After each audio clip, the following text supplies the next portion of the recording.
Hello students, good morning.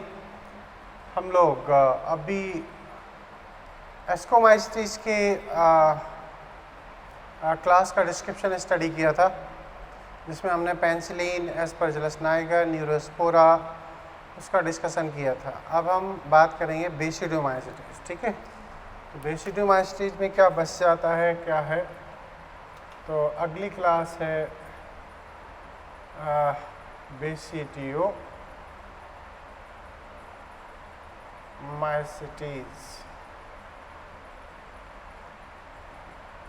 है ना। इसको कई नामों से जानते हैं। इसे क्लब फंजाई,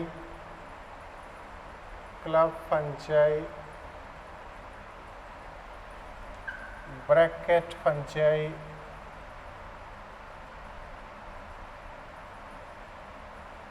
और गिल्स फंजाई के नाम से जानते हैं। गिल्स फंजाई,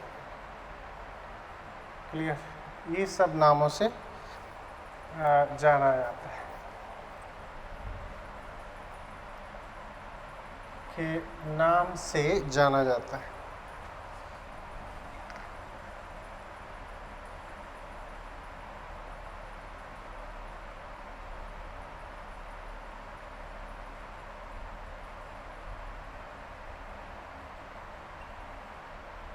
के नाम से जाना जाता है। ठीक है, अब आप देखिए, कॉमनली नोन एज बेसिडियोमाइसीटीज और मशरूम्स, है ना। मशरूम को हम कहते हैं ब्रैकेट फंजाई, पफ बॉल, इसे पफ बॉल भी कहते हैं। क्या, puff ball,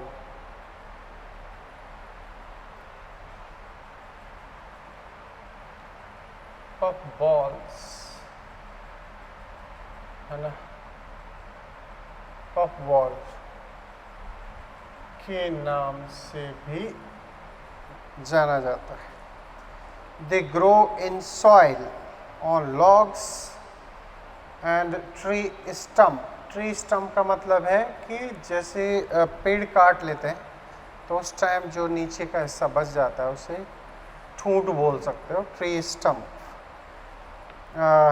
and are living plants body as parasite. Rust और स्मिट कॉज करते हैं। रस्ट के लिए याद करो ब्लैक रस्ट ऑफ व्हीट, है ना, ये डिसीज कॉज करता है। और स्मट के नाम पर याद करो loose smut of wheat, Ustilago nuda, ये हम आपको लिखा चुके हैं। The mycelium is branched septate. आगे, the asexual spores are generally not found, ये बात हो चुकी है। But vegetative reproduction is common by fragmentation process. The sex organ are absent, but plasmogamy is brought about by fusion of two vegetative or somatic cells of different strains, genotype। Genotype मतलब दो somatic cell जिनके genotype अलग अलग हैं। फिर आगे लिखा है the resultant structure is dikaryotic which ultimately give rise to basidium। ये लाइन बड़ी खास है। कहा जाता है कि जो डाइकैरियन फेज होती है which give rise ultimately basidium. Basidium का मतलब क्या हुआ, बेसिडियोकार। तो हम कह सकते हैं कि डाइकैरियन फेज यानी कि सेकेंडरी माइसीलियम ही बनाता है आपके डाइकैरियन फेज को, मीन्स डाइकैरियन फेज ही बनाता है बेसिडियम को, यानी कि बेसिडियोकार्प को। फिर लिखा है Karyogamy and meiosis take place in the basidium। Karyogamy और meiosis कहाँ पाई जाती है, बेसिडियम में, प्रोड्यूसिंग 4 बेसिडियोस्पोर्स। और इससे कितने बेसिडियोस्पोर्स बनते हैं, 4। The basidiospores are exogenously produced on the basidium. The basidia are arranged in the fruiting body called the basidiocarp. Some common members, इसमें एगरिकस है जिसे मशरूम भी कहते हैं, अस्टिलेगो है, स्मट डिसीज को होता है, पक्सिनिया, ये तो इसमें हम मोस्टली चीज़ें पढ़ चुके हैं। कह सकते हैं कि यह मृदा कटे हुए तने हुए तना एवं स्टम्प ऑफ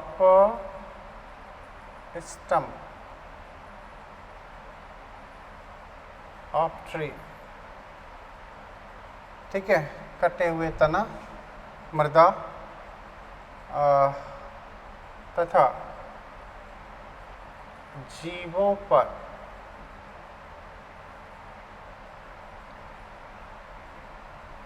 परजीवी के रूप में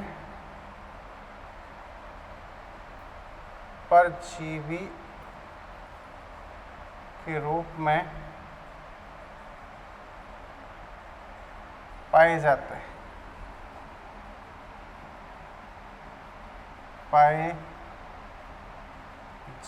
हैं, ठीक है, परजीवी के रूप में पाए जाते हैं। याद करो, स्मट डिसीज कौन करता है? अस्ट्रेलेगोन्यूटा। और रस्ट डिसीज कौन करता है? पक्षी ने। सेप्टेट है ना, माइसीलियम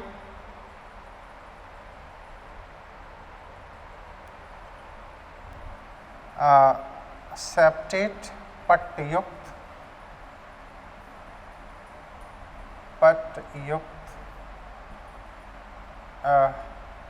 एक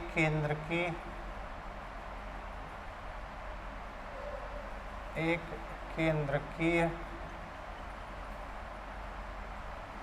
डोली पोर युक्त, इनमें खास पोर पाए जाते हैं, इन्हें हम डोली पोर कहते हैं, युक्त, ठीक है, ऐसे।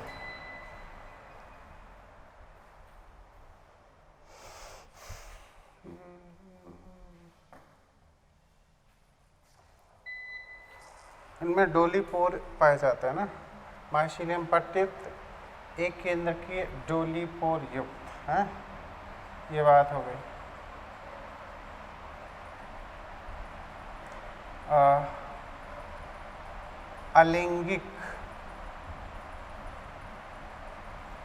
अलैंगिक बीजाणु अनुपस्थित, लेकिन कायिक प्रजनन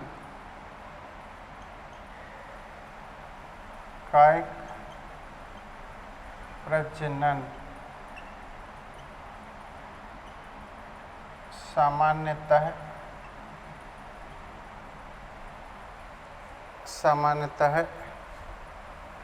फ्रैगमेंटेशन, विखंडन द्वारा संपन्न, ठीक है।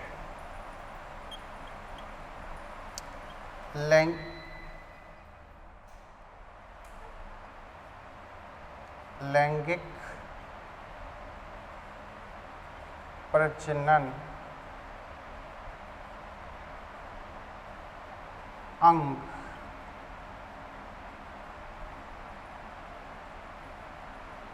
अनुपस्थित, लेकिन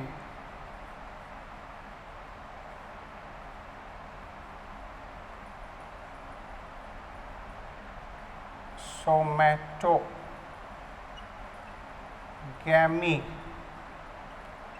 द्वारा लैंगिक प्रजनन संपन्न करते हैं। लैंगिक प्रजनन संपन्न करते हैं।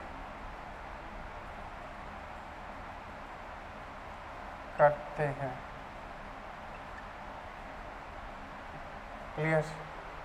लैंगिक प्रजनन संपन्न करते हैं। खाने योग्य कवक हैं इसमें बेसिडियम।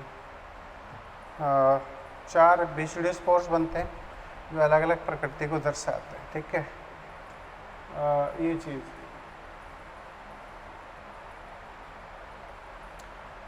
इसमें एक फेरी रिंग का कंसेप्ट है। कुछ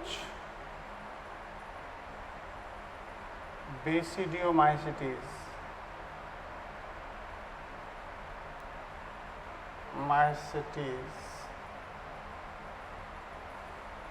के सदस्य फेरी रिंग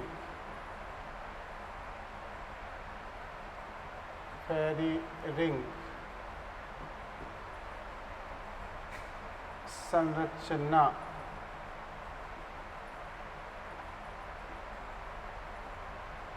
बनाते हैं। ये फेरी रिंग क्या होता है? फेरी रिंग एक्चुअली एक अनसुलझी पहेली मानी गई है। कहा जाता है कि घास के मैदान में सर्किल में बेसिडियोमाइसिटी के सदस्य वृद्धि करते हैं। इसे बायोलॉजिकल मिथिक्स के रूप से भी जाना जाता है। कहा जाता है कि जो बुरी आत्माएं हैं वो रात के समय जिस जगह पर नृत्य करते हैं तो उनके पैरों के निशानों के रूप में ये बन जाते हैं। तो ऐसे आज भी बायोलॉजी में ये मिस्ट्री बनी हुई है कि आखिर ये फेरी रिंग बनते कैसे। ये पफ बॉल इनको क्यों कहते हैं? क्योंकि आपने मशरूम को उगते हुए देखा हो तो ये उगते समय बिल्कुल बॉल के समान होते हैं, छोटी सी पफिंग बॉल, पफ बॉल। जैसे कोई फर्मेंटेशन प्रोसेस होती है तो उसमें आटा सड़ना शुरू हो जाता है तो उसमें ऐसे छोटे छोटे बॉल्स बनना स्टार्ट होता है। तो ऐसे ही ये ज़मीन पर एज ए बॉल हमें नज़र आता है। ठीक है, तो ये चीज़ें। तो ये अबाउट टू बेसिडियोमाइसिटीज़ के कंसेप्ट हैं। बेसिडियोमाइसिटीज़ में एक देखो कहानी तो बहुत कुछ होती है लेकिन बात वही है कि मतलब की कितनी है। अब जैसे मैंने आपको स्पर्मेटाइजेशन एक कंसेप्ट बताया था, वो पाया जाता है पक्षीनिया ग्रेमिनिस में। ठीक है, तो मैं थोड़ा सा बता देता हूँ।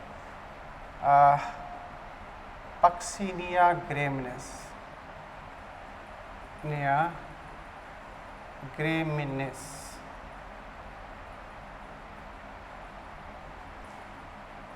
स्पर्मेटाइजेशन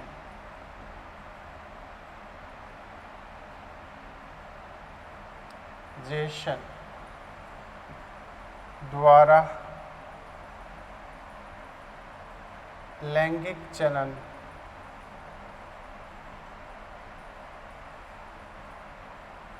प्रदर्शित करता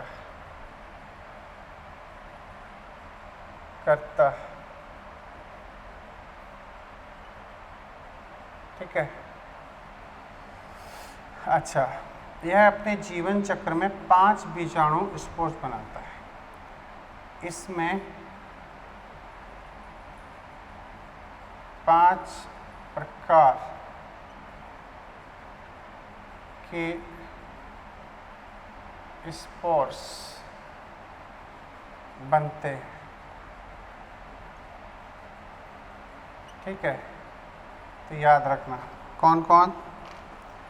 एक बनता है यूरेडोस्पोर,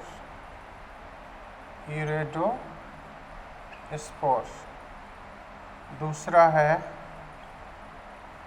टिलेटोस्पोर,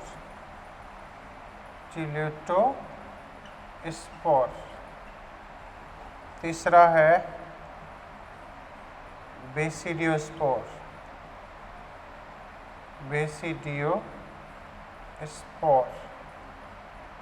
चौथा है पिक्नीडियो,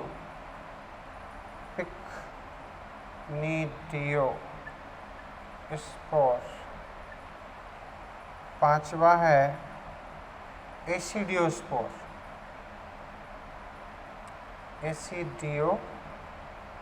स्पोर। तो ये जो 3 हैं ये पाए जाते हैं, इसमें 2 होस्ट पर अपनी लाइफ साइकिल कंप्लीट करता है पक्षी ग्रेविस, है ना। तो ये पाया जाता है कहाँ, होस्ट टू होस्ट, है ना, परपोसी। वो कौन है, ये तो है वीट का मतलब गेहूँ, इसका पहला होस्ट है। और ये 2 स्पोर्स पाए जाते हैं बारबेरी के ऊपर, बारबेरी, ठीक है। बारबेरी पर ये दूसरा होस्ट प्रेजेंस होता है, ठीक है। तो ये 5 स्पोर्स भी, इन पर भी क्वेश्चन आता है। अब चलो एक क्वेश्चन और बता देते हैं टिलोटोस्पोर पर, जिससे आपको ये भी समझ में आ जाएगा कि आखिर टिलोटोस्पोर कैसे होते हैं।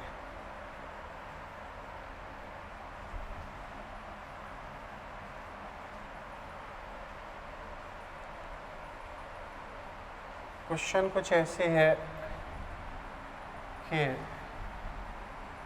एक टिलोटोस्पोर कितने बेसिडियोस्पोर्स को बनाता है। ये अच्छा खासा क्वेश्चन है। तो कह सकते हैं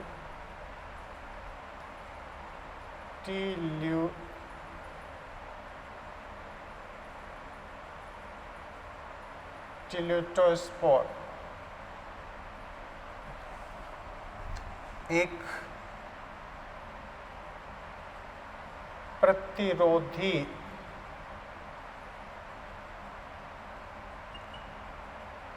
काले रंग का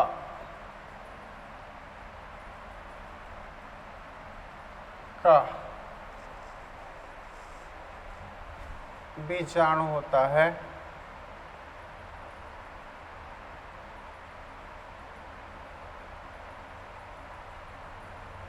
इसी से ब्लैक रस्ट, काला किट, इसी की वजह से दिखाई देता है।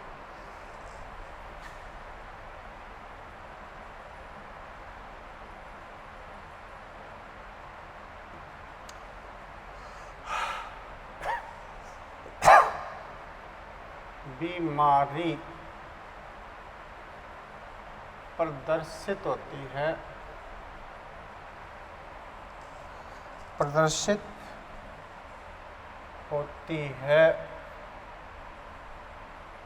अब क्वेश्चन शुरू होता है, एक टिलोटोस्पोर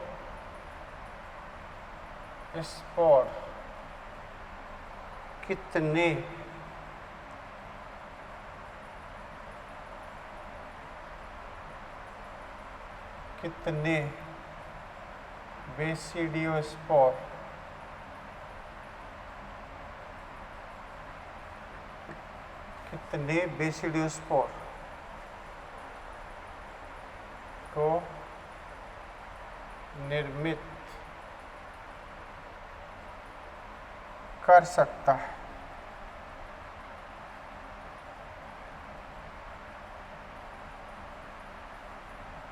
ठीक है, देखो टिलोटोस्पोर कैसा होता है। टिलोटोस्पोर कुछ ऐसे डबल सेल्ड स्ट्रक्चर होता है, कुछ ऐसे, है ना। इनमें 2 सेल होते हैं, 2n कंडीशन पाई जाती है। This is called टिलोटोस्पोर।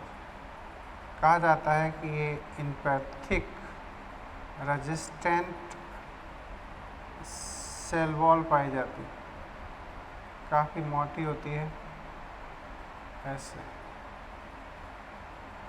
है ना। दिस इज कॉल्ड टिलोटोस्पोर,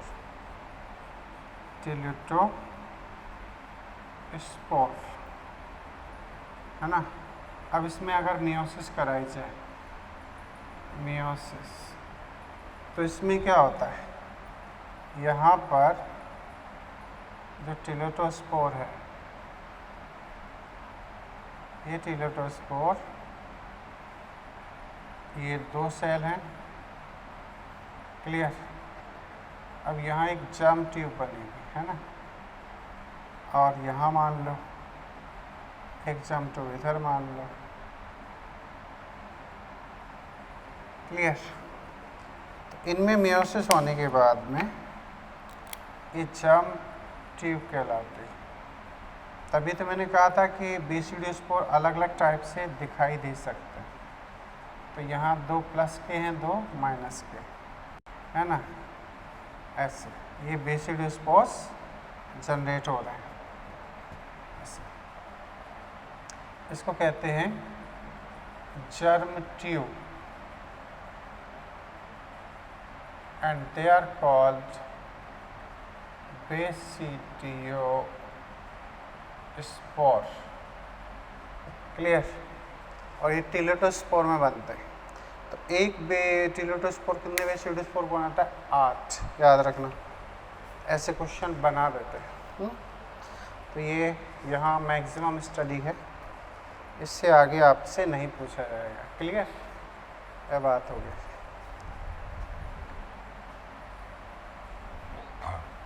अब हम चलते हैं ड्यूटेरोमाइसीटेज में। केसी मेहता ने इनकी लाइफ साइकिल खोजी थी, ये हम आपको आगे लिखा चुके हैं। ड्यूटेरोमाइसीटेज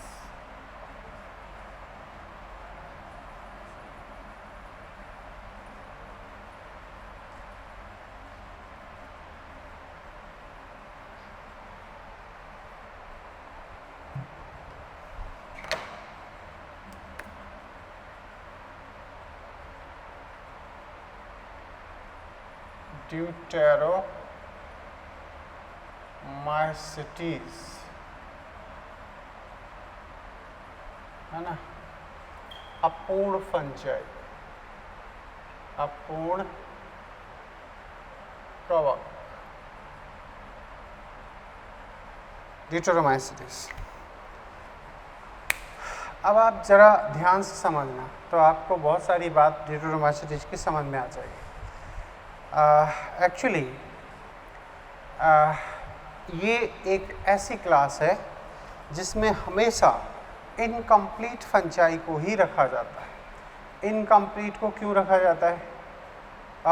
जैसे ही कोई नई फंगस स्पीसीज को डिस्कवर किया जाता है, उसे सबसे पहले ड्यूटेरोमाइसीटेज में ही रखते हैं, बशर्ते उसका जो माइसीलियम वो सेप्टेट होना चाहिए, माइसीलियम यूनिन्यूक्लिएट होना चाहिए और ब्रांच्ड फॉर्म में होना चाहिए। Because mycelium of ascomycetes and basidiomycetes are also uninucleate, septate and branched. तो ये कंडीशन होना चाहिए। तो आप क्या करोगे, न्यू डिस्कवर्ड जो भी प्रजाति होगी आप उसे ड्यूटेरोमाइसीटेज में रख दोगे। क्यों रख दोगे? क्योंकि वहाँ पर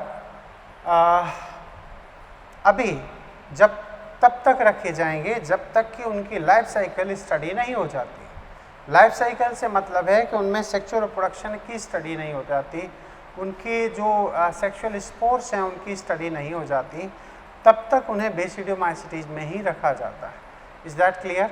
इसीलिए हम इसे अपूर्ण फंजाई कहते हैं। जैसे ही इनकी लाइफ साइकिल कंप्लीट होती है या फिर इनके जो सेक्सुअल स्पोर्स हैं वो मिल जाते हैं, डिस्कवर्ड हो जाते हैं, तो फिर इसे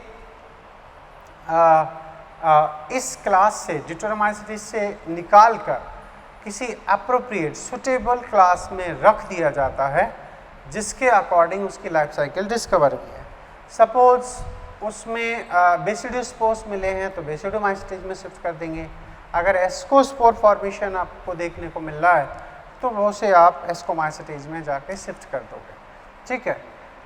जैसे एक अनाथालय है, अनाथालय में एक बच्चे को तभी तक रखा जाता है जब तक उसके पेरेंट्स नहीं मिल जाते, है ना। जिस दिन उसके पेरेंट्स मिल जाते हैं, मदर फादर मिल जाते हैं, तो उसकी जान पहचान या जांच पड़ताल के बाद में उस बच्चे को वो मदर फादर को दे दिया जाता है। तो इसका मतलब ये है कि अनाथालय में हमेशा वही बच्चे रहते हैं जो अनाथ हैं, जो जिनका कोई रिलेटिव अभी तक सामने नहीं आया तभी तक वो रहते हैं। जैसे ही कोई रिलेटिव आएगा उसे वहाँ से उठा के अपने घर ले जाएगा। मतलब ये कि डिट्रोमाइसिटीज में हमेशा वही फंगस रखे जाएंगे जिनका एक तो sexual life cycle, sexual spores discovered नहीं हुए हैं और इसकी लाइफ साइकिल अभी कंप्लीट नहीं हुई है। जब तक वो अपूर्ण है तब तक डिट्रोमाइसिटीज में है। जैसे ही पूर्ण हुई तो उसे उठा के या तो एस्को में रख दिया जाएगा या बेसिडियो में रख दिया जाएगा। तो ये सबसे इम्पॉर्टेंट बात है, ये इम्पॉर्टेंट स्टडी है। मैं आपको इसको रीड करके सुनाता हूँ, इसमें यही सब कुछ लिखा हुआ है, ठीक है। और इसी से रिलेटेड जितनी भी इंफॉर्मेशन है आपके पास पहुँच जाएगी। सुनना ध्यान से। Commonly known as imperfecti fungi because only the asexual and vegetative phase of these fungi is known. इसमें लिखा only vegetative and asexual phase of fungi is known, means इसका sexual reproduction discovered नहीं हुआ है। इसमें asexual spore बनने हैं, याद करो। अल्टरनेरिया हमने आपको बता रखे हैं, कॉनिडिया होता है और फ्रेगमेंटेशन के जरिए ये वेजिटेटिव रिप्रोडक्शन को भी करता है। When the sexual form of these fungi were discovered, they were moved, यहाँ से हटा दिए जाएंगे, into class they rightly belong to, यहाँ से हटा के वहाँ रख दिया जाएगा या वहाँ भेजा जाएगा जिस क्लास को वो सही रूप में बिलोंग करता है, belong to, is that clear? इसके बाद में आता है कि it is also possible that the asexual and vegetative stage have been given one name and placed under Deuteromycetes, and the sexual stage another and placed under another class. अच्छा, ऐसा भी हो सकता है कि जब एसेक्सुअल रिप्रोडक्शन स्टडी किया गया तो उसके बेसिस पर हो सकता है कि साइंटिस्ट उसे किसी अन्य क्लास में रख दें, मतलब चलो एस्कोमाइसिटीज में रख दिया, और फिर अगर उसका सेक्सुअल रिप्रोडक्शन स्टडी हो जाता है तो उसमें बेसिडियोस्पोर निकल आते हैं। तो बेसिडियोस्पोर इसका मतलब बेसिडियोमाइसिटीज का सदस्य है। लेकिन कुछ वैज्ञानिक जल्दी में या ठीक से नहीं समझ पाने पर या कुछ ऐसी डाइवर्सिटी है कि मिक्स कैरेक्टर को शो करती है तो उसे एस्को में रख दिया। जब उसका सेक्सुअल स्पोर्स स्टडी हुआ तो वो बेसिडियोमाइसिटीज के मिलते हैं। तो फिर बाद में क्या होता है, फिर सभी साइंटिस्ट कंबाइंडली मिलकर उसके सारे कनेक्टिव लिंक्स को स्टडी करते हैं और फिर एसेक्सुअल स्पोर्स के बेसिस पर उसको राइटली फिर से दोबारा से प्लेस किया जाता है। तो ये चीज़ भी कही जाती है। The resultant structure in dikaryotic which ultimate gives rise to, क्या पढ़ रहा हूँ, नो, तो once perfect sexual stage of the member of Deuteromycetes was discovered, they were often moved to the Ascomycetes or Basidiomycetes. The Deuteromycetes reproduce only by the asexual spores known as conidia. Mycelium is separate and branch. Some member are saprophyte and parasite, while a large number of them are decomposers of litter and help in mineral cycle. Some example हैं trichoderma, Alternaria, कोलेट्रोट्राइका। ठीक है, अब हम deuteromycetes में कुछ एक line ही आपके लिए लिखने जा रहे हैं। नंबर 1 तो ये कि इनमें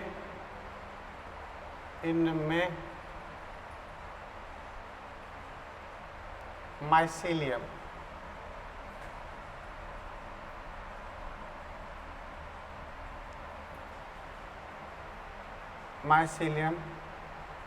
branched septate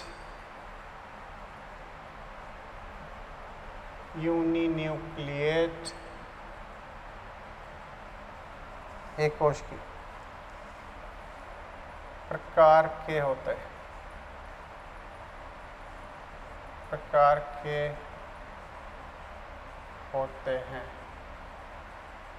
ठीक है, प्रकार के होते हैं। अच्छा जी। अब ये सेप्रोफाइट भी हो सकते हैं, पैरासाइट भी होते हैं। यह है मृतोपजीवी जीवी तथा परजीवी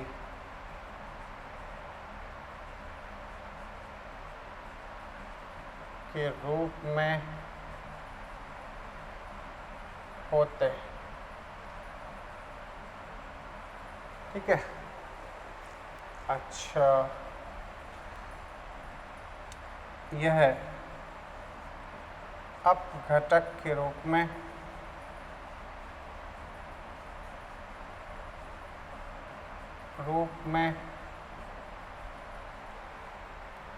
खनिज चक्रीयकरण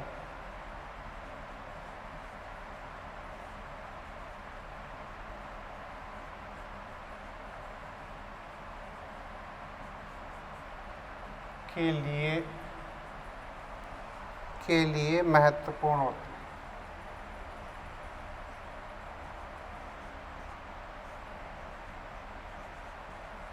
महत्वपूर्ण होते हैं। ठीक है, ये बात हो गई। अब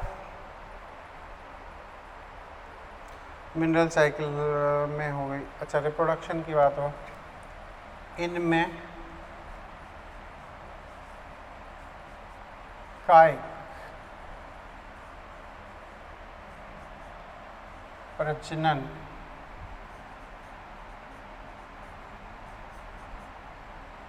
विखंडन द्वारा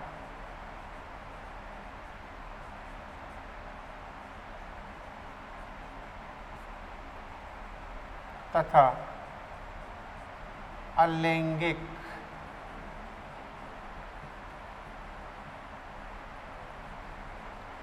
प्रजनन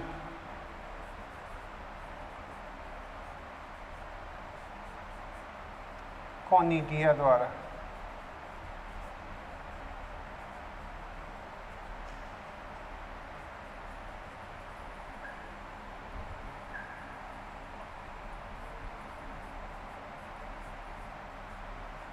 संपन्न होता है।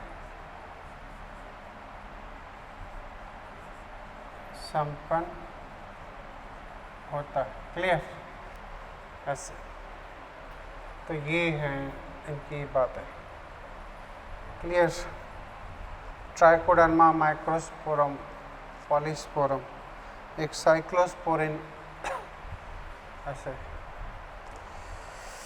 तो कहने का मतलब अपोड फंक्चाई है, इसके आप ठीक से पढ़ लें, आसानी समझ में आ जाती है, इसमें और कुछ नहीं है। हाँ, डायग्रामेटिक फॉर्म में हम आपको बता चुके। क्लियर? तो ये कुछ फंचाई से रिलेटेड इम्पॉर्टेंट बातें थी जो मैंने आपको एक्सप्लेन की। अब मैं आपको ले चलता हूँ माइकोराइजा में। किसमें? Next heading is mycorrhiza. Next heading mycorrhiza.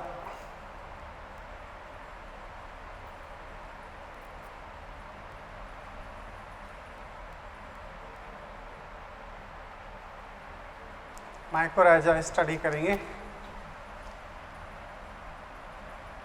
Mycorrhiza या राइजी है ना, यह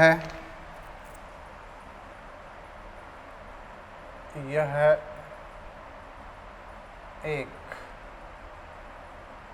कवक तथा कवक माइसीलियम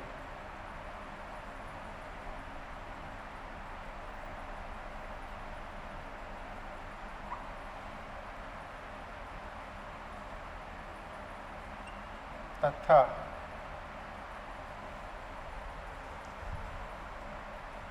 उच्च वर्गीय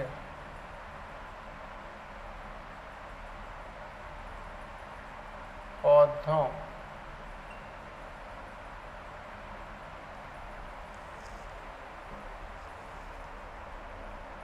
जैसे पौधों की जड़ों,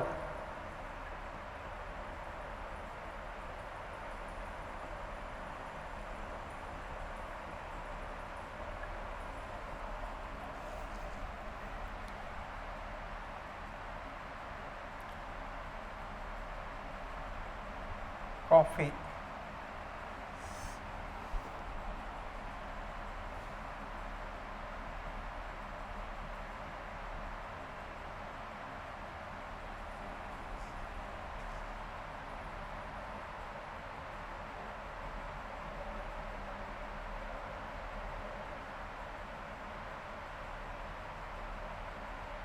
सहजीवी,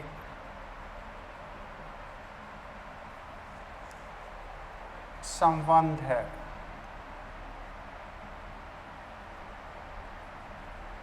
होता है। ठीक है। पाइनस में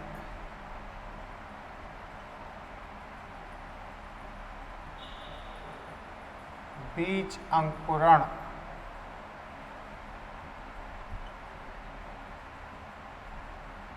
के लिए माइकोराइजा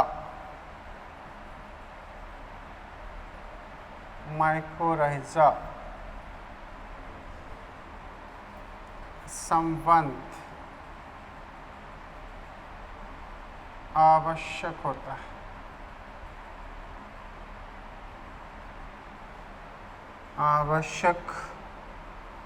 होता है। ठीक है। अच्छा, कवक क्या लेता है? कवक पौधों को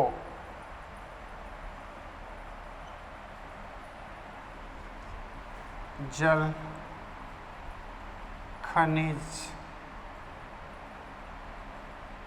में खास तौर से याद रखना फास्फोरस,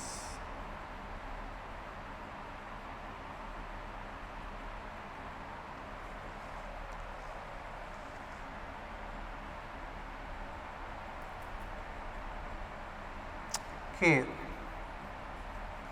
अवशोषण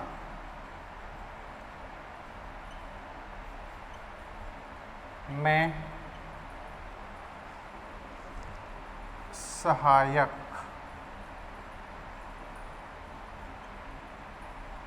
तथा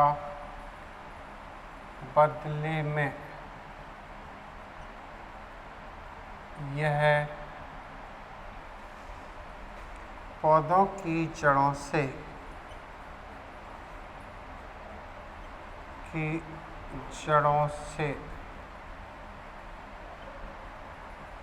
ग्लूकोज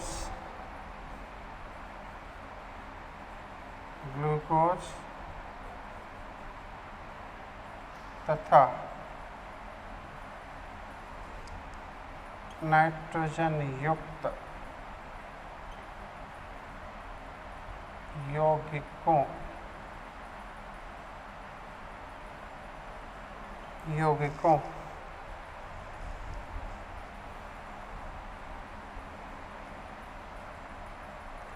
को प्राप्त करता है।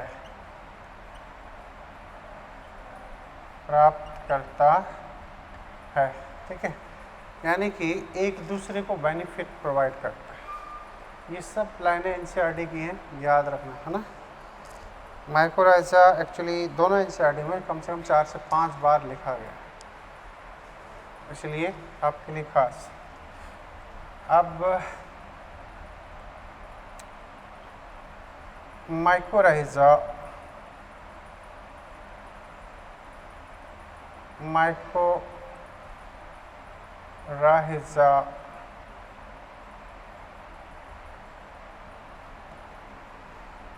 जड़ों को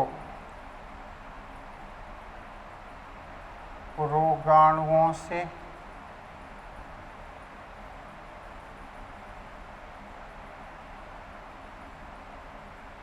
से प्रतिरोधकता, प्रतिरोधकता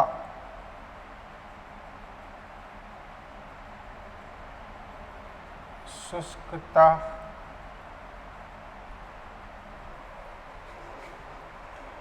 लवणीयता,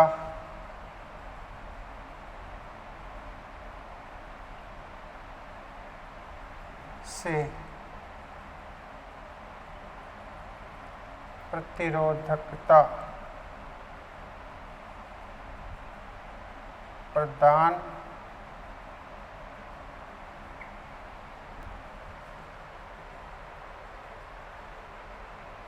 करता है।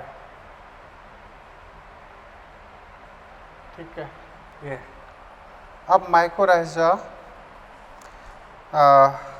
बीज अंकुरण के लिए सहायक है। ये सारी बातें हैं। माइकोराइजा को जैव उर्वरक के रूप में भी उपयोग करते हैं। इससे जैव उर्वरक, बायो फर्टिलाइजर, बायो फर्टिलाइजर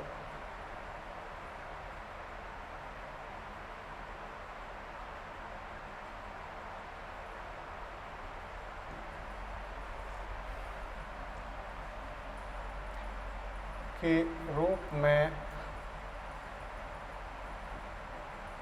उपयोग करते हैं। ठीक है, ये बात हो गई। अब है माइकोराइजा दो प्रकार के होते हैं।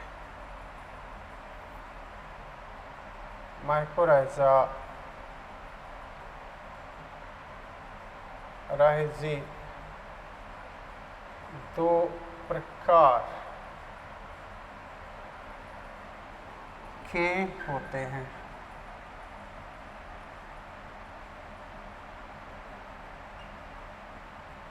ठीक है, कैसे कैसे?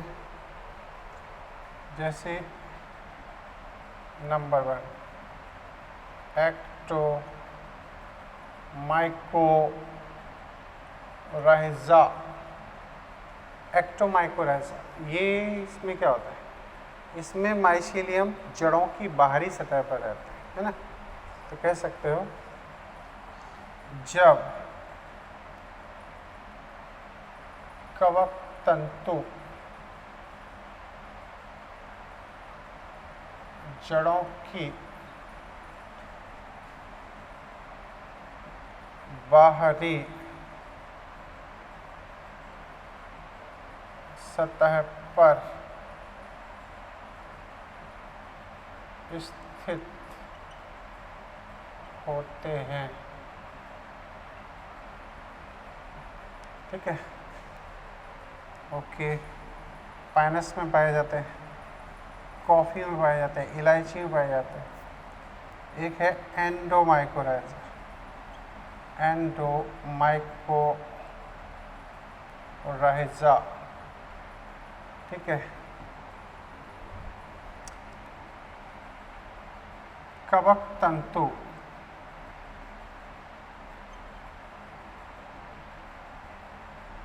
जड़ों में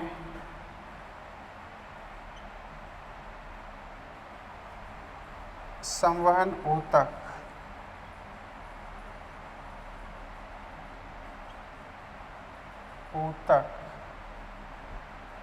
तक पहुंचते हैं।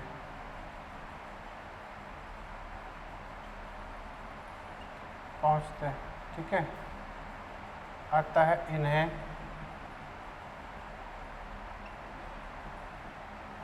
इन्हें बाम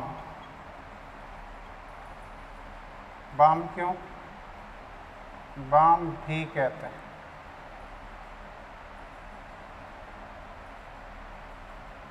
ठीक है, बाम का मतलब है वैस्कुलर माइकोराइजा।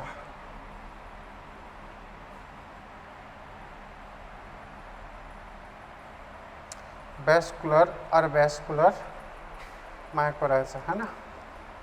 तो ये कॉफ़ी में पाए जाते हैं, ये इलायची में पाए जाते हैं, ये पाइनस में पाए जाते हैं, ऐसे माइकोराइजा। ये चीज़ माइकोराइजा आपने सुना था वहाँ भी क्या कोलियोपोटाइल एंड माइकोराइजा। मोनोकॉट का जो एम्ब्रियो था उसमें भी आपने देखा था कि कोलियोपोटाइल सूट अपेक्स के ऊपर एक प्रोटेक्टिव लेयर, जबकि रूट कैप के नीचे जो है वो एक प्रोटेक्टिव लेयर है और उसे हम माइकोराइजा के नाम से जानते हैं। Is that clear? तो ये सब चीज़ें हैं, एंडोमाइकोराइजा, एक्सो। तो मैंने कोशिश की है, ये सब कुछ एनसीईआरटी बेस्ड है। बाम आपसे पूछा गया है इसलिए मैंने आपको बता दिया है। बाम आज की डेट में मार्केट में भी उपलब्ध है।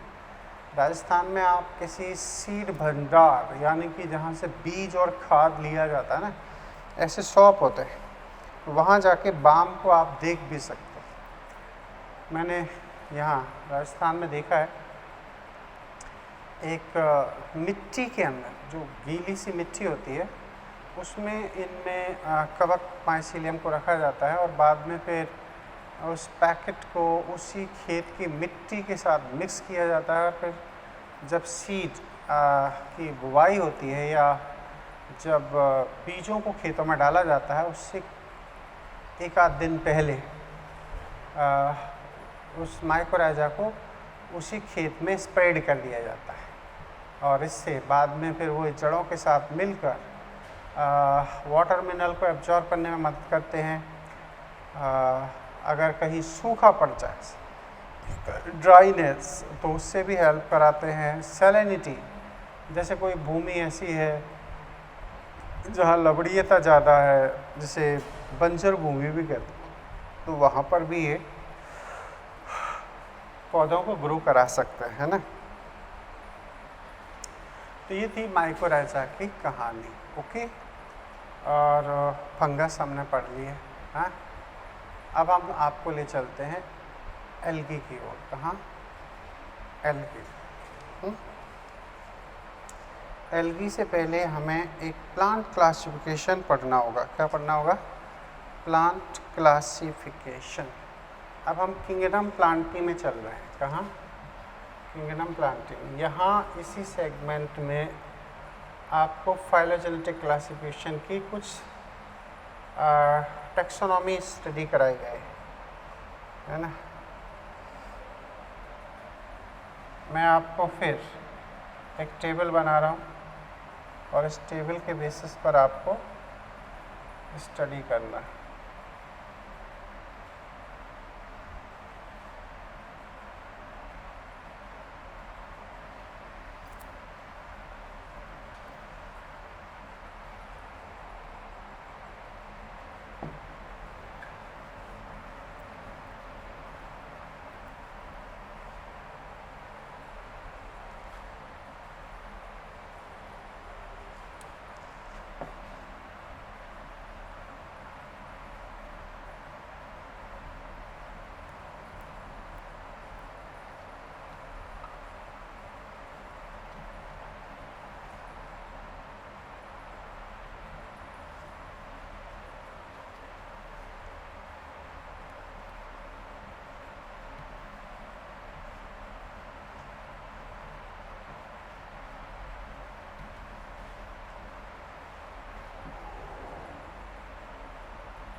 अब मैं सीधा आपके लिए एक टेबल बना रहा हूँ, ये भी याद करना है। जैसे फंगस में थे ना, ऐसा ही है। तो ये है किंगडम प्लांटी। किंगडम प्लांटी, ठीक है। अब इस प्लांटी में दो प्रकार के प्लांट ग्रुप्स होते हैं। कौन कौन? एक है फेनिरोगैम्स,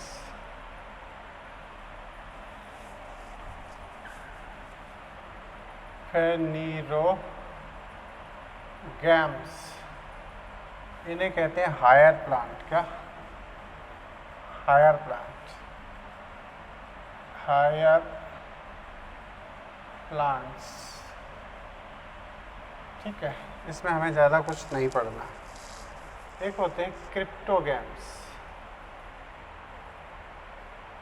क्रिप्टोगैम्स, क्रिप्टो का मतलब होता है हिडन।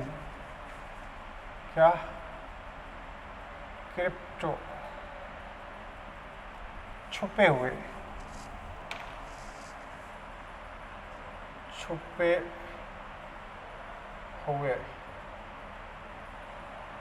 और गेम्स का मतलब होता है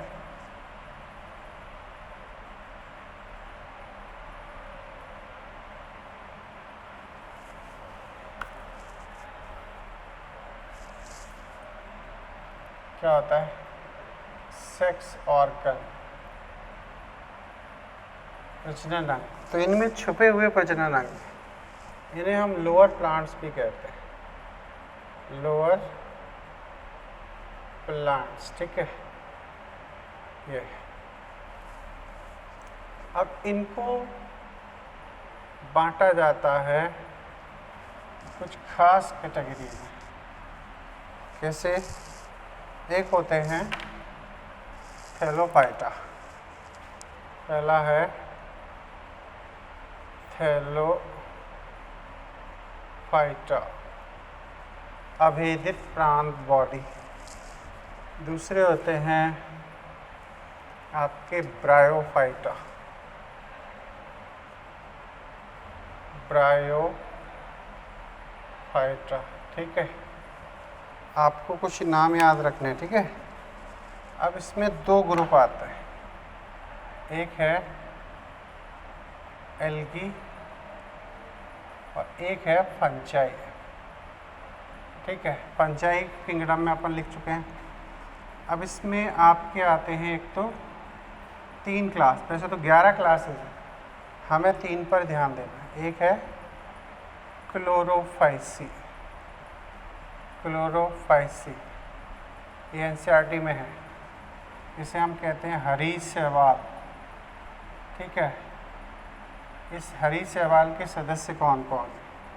जैसे आपका इसमें आ जाएगा यूलोथ्रिक्स। अच्छा, बॉल बॉक्स, यहाँ से चलता है। बॉल बॉक्स इंग्लिश में लिख देते हैं, बॉल बॉक्स। ठीक है, इसके बाद में यूलोथ्रिक्स, याद आ रहा है? और फिर कौन? कारा। फिर कौन? Cladophora, Cladophora. ठीक है, स्पायरोगायरा,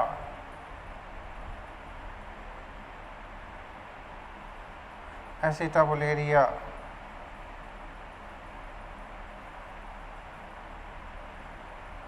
ठीक है, उडोगोनियम।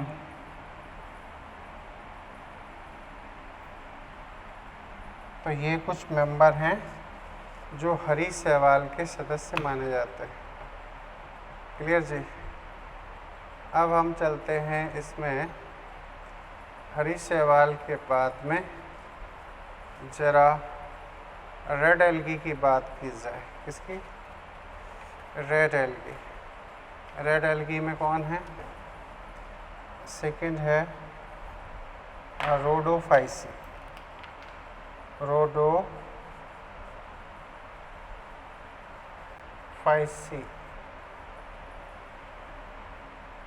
Red algae. ठीक है, इसमें आएगा मेंबर है ये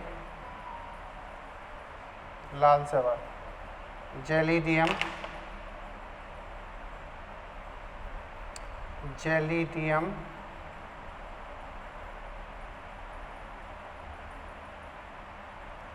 ग्रेसिलेरिया,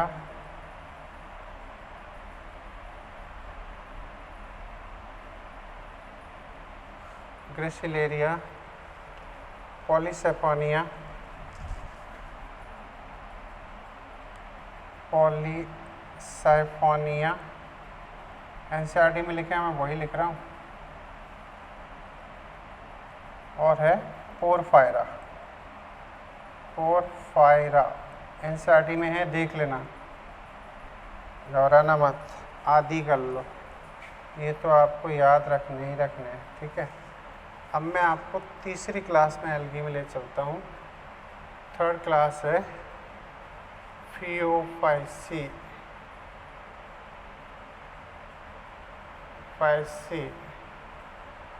भूरी शैवाल, भूरी शैवाल। अब भूरी शैवाल में कौन आएगा? भूरी शैवाल में आपका है जैसे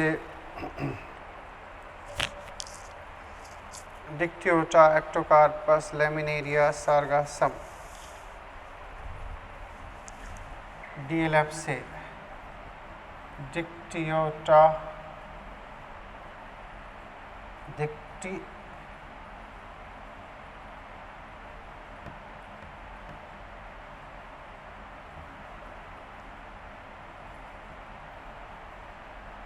डिक्टियोटा, लेमिनेरिया, हाँ, फ्यूकस, डिक्टियोटा, TLF से सार्गासम, एक्टोकार्पस, ठीक है, ये आपको याद रखने हैं।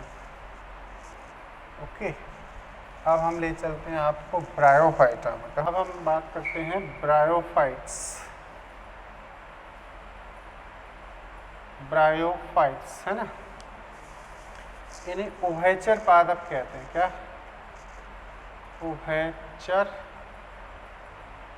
पादप, एम्फीबियन प्लांट किंगडम है ना। इसमें आएगी खास तौर से इन्हें दो ग्रुप में बांटा है अकॉर्डिंग टू एनसीईआरटी। एक है लिवरवर्ट्स, क्या? लिवरवर्ट्स,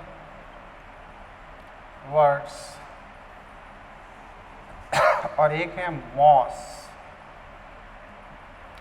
इसे कहते हैं ब्रायोप्सिटा क्लास है। और इसमें दो आते हैं, एक होते हैं क्या? हेपेटिकॉप्सिटा, हेपेटिकॉप्सिटा क्लास है ना। और ये है एंथोसिरोटॉप्सिटा, एंथोसिरोटॉप्सिटा, ठीक है, एंथोसिरोटॉप्सिटा। चलो इसके नीचे ले लेते हैं। तो लिवरवर्ट्स को हम दो भागों में बांट सकते हैं। एक तो लिवरवर्ट हो गया है ना, इसमें एग्जाम्पल हैं आपके, एक है रिक्सिया, दूसरा है मार्केंसिया, इन्हें हमें पढ़ना है। एक है एंथोसिरोटॉप्सिडा, ये दूसरी क्लास है ना, तो एक क्लास है। इसमें आता है एंथोसिरोस, एंथोसिरोस। हो सकता है आपने ये नाइट्रोजन फिक्सेशन में पढ़ा हो। मॉस एक्चुअली इसमें क्या खास बात है, मेंबर क्या है इसमें? है फ्यूनेरिया, फ्यूनेरिया, स्फैग्नम,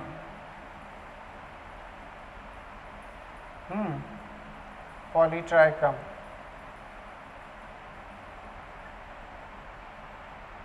कोकोनेटम। तो ये इसके मेंबर आपको याद करने हैं, ठीक है। तो मैंने अभी आपको ये ब्रायोप्सिडा तक की कहानी बता दी, ब्रायोफाइटा तक। अब इसमें ट्रेडोफाइट भी है, जिम्नोस्पर्म है, तो ये टेबल कल भी चलेगा। कहने का मतलब ये हुआ कि ये पूरे एक पेज में आता है, पूरा पेज। यही प्लांट डाइवर्सिटी का मेन बेस है। यहाँ से कहानी आपको समझ में आना स्टार्ट होती है। आप ये 2 टेबल डेफिनेटली याद करना है ना, अच्छे से बनाना, एक फंगस वाली और एक ये। क्योंकि बच्चों की सबसे बड़ी समस्या ये होती है कि वो नाम ही नहीं जानते, यही नहीं जानते कि कौन सा मेंबर किस में आता है, तो फिर दिक्कत में आ जाते हैं। फ्यूनेरिया है तो मतलब मॉस है, ब्रायोप्सिडा। अब मॉस क्या है, ब्रायोप्सिडा है, ये तो आगे की बात है। पहले आप इन्हें एक बार याद तो करो। ये याद करना, ये आपका काम है, याद करना। ठीक है, ओके, थैंक यू।